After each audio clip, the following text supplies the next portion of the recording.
بسم اللہ الرحمن الرحیم۔ میں ہوں شیخ بلال ڈنگی ایڈوکیٹ۔ آپ دیکھ رہے ہیں قانون کیا کہتا ہے۔ آج کا ہمارا ٹاپک ہے کراس ورژن کے حوالے سے۔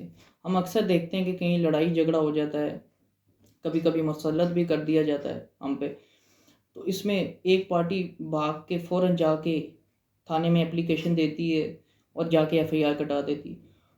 تو جو دوسری پارٹی ہوتی ہے، اکثر ہم دیکھتے ہیں کہ وہ ان کو جانا چاہیے ہوتا ہے لیکن وہ نہیں کسی وجوہات سے جا سکتے، تو جو پہلے والی پارٹی ہوتی ہے وہ چلی جاتی ہے۔ تو یہاں مسکنسیپشن ہے جی ایف آئی آر کٹ گی، اب کچھ نہیں ہو سکتا، یا اب ہمارے جو رائٹس ہیں وہ وائلیٹ ہو جائیں گے، اب ہمارے پاس کچھ بچا نہیں ہے۔ تو اس طرح کا کوئی لا میں کانسیپٹ نہیں ہے۔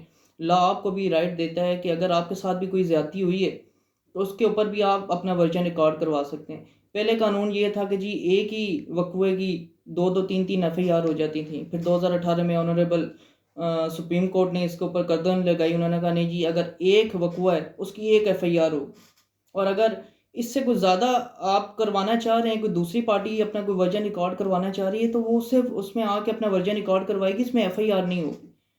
تو یہ ریمیڈی آپ لوگوں کے پاس بھی ہے کہ اگر خدا نہ خواستہ کوئی لڑائی جھگڑا ہو جاتا ہے اور ایک پارٹی جا کر ایف آئی آر، جسے کہتے ہیں فرسٹ انفارمیشن رپورٹ، کہ ابتدائی اطلاعی رپورٹ اگر وہ کر دیتی ہے تو آپ کے پاس بھی اختیار ہے کہ آپ اپنی اپلیکیشن دیں، آپ بھی اس کو بتائیں کہ جناب وقوع ایسے نہیں ایسے ہوا تھا، انہوں نے ہمیں مارا پیٹا تھا، ہمارے بھی بندے زخمی ہیں، یا فلاں فلاں ہم بھی زخمی ہوئے ہیں اور یہ وقوع کرنے والے تھے، ہم نہیں تھے۔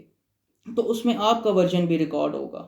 اور اس میں جب کیس عدالتوں میں جاتا ہے تو اس میں دیکھا یہ جاتا ہے کہ عموماً نارملی اگر دونوں پارٹیز کے وہاں ملزمان بھی ہوتے ہیں، بندے بھی ہوتے ہیں، اور دونوں پارٹیز یہ کہہ رہی ہوتی کہ جی انہوں نے مارا، وہ کہتی جی انہوں نے مارا، تو نارملی کورٹ اس میں بیل گرانٹ کر دیتی ہیں، کیونکہ فردر انکوائری کا کیس ہے، اس میں ابھی کچھ ثابت نہیں ہو رہا ہوتا کہ کس نے کس کو مارا، کیونکہ عموماً تو کیس ایک ہی پارٹی کا ہوتا ہے کہ جی ہمارے بندے کو اس نے مار دیا، اور ایک ملزمان سائڈ ہوتی ہے، ہمیں اس نے زخمی کر دیا دوسری سائڈ ہوتی ہے۔ لیکن اس طرح کے جو کیسز ہوتے ہیں جو کراس ورژن کے، اس کے اندر ایک پارٹی ملزم بھی ہوتی ہے، مدعی بھی ہوتی ہے، دوسری پارٹی ملزم بھی ہوتی ہے، مدعی بھی ہوتی ہے، تو اس میں پتہ نہیں لگ رہا ہوتا۔ تو کورٹ اس میں جب تک ایویڈنس ریکارڈ نہیں کرے گی پتہ نہیں چلے گا کہ کون سا اگریسر ہے اور کس کو مارا گیا ہے۔ تو اس لیے عموماً عام طور پر کورٹ اس میں تھوڑا لینیٹ ویو رکھتی ہے، تھوڑی نرمی کرتی ہے اور بیل گرانٹ کر دیتی ہے۔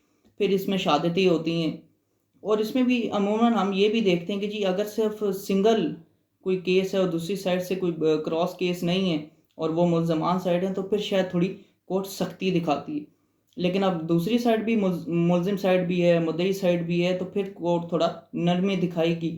اور پھر اس میں ہم آگے چلتے ہیں کہ جی آگے چل کے اس میں شہادتیں ہوتی ہیں، کورٹ دونوں پارٹیز کا وہ سنتی ہے، شہادتیں ریکارڈ کرتی ہے، پھر اینڈ میں یا سزا دے گی یا بری کرے گی۔ لیکن آپ کے پاس یہ سہولت موجود ہے، لا نے یہ دی ہوئی ہے کہ یہ آپ نے کبھی نہیں سوچنا، کبھی دل چھوٹا نہیں کرنا کہ جی پہلے بندے نے جا کے جی ایف آئی آر کٹوا دی ہے، اب ہمارا کچھ نہیں بنے گا۔ تو آپ کے پاس بھی ریمیڈی ہے، آپ نے بھی تھانے جانا ہے، آپ نے بھی اپلیکیشن دینی ہے، پورا وقوع بتانا ہے کہ جی یہ پہلے تھانے آگے بلکہ انہوں نے ہمیں مارا تھا اور ہمارے فلاں فلاں بندے زخمی ہوئے ہیں، اس میں پوری ڈیٹیل لکھنی ہے، تو انشاءاللہ انصاف فراہم کیا جائے گا۔ انصاف ہمیشہ اس کو فراہم کیا جاتا ہے جو ویجیلنٹ ہوتا ہے، جو سویا رہتا ہے اس کے لیے انصاف نہیں ہے۔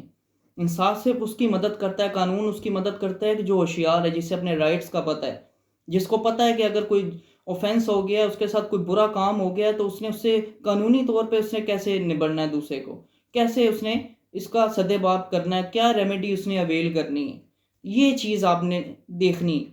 تو امید کرتا ہوں آپ کو ویڈیو پسند آئی ہوگی۔ اگر ویڈیو پسند آئے تو چینل کو سبسکرائب کریں، ویڈیو کو لائک کریں۔ ملتے ہیں اگلی ویڈیو میں۔ اللہ حافظ۔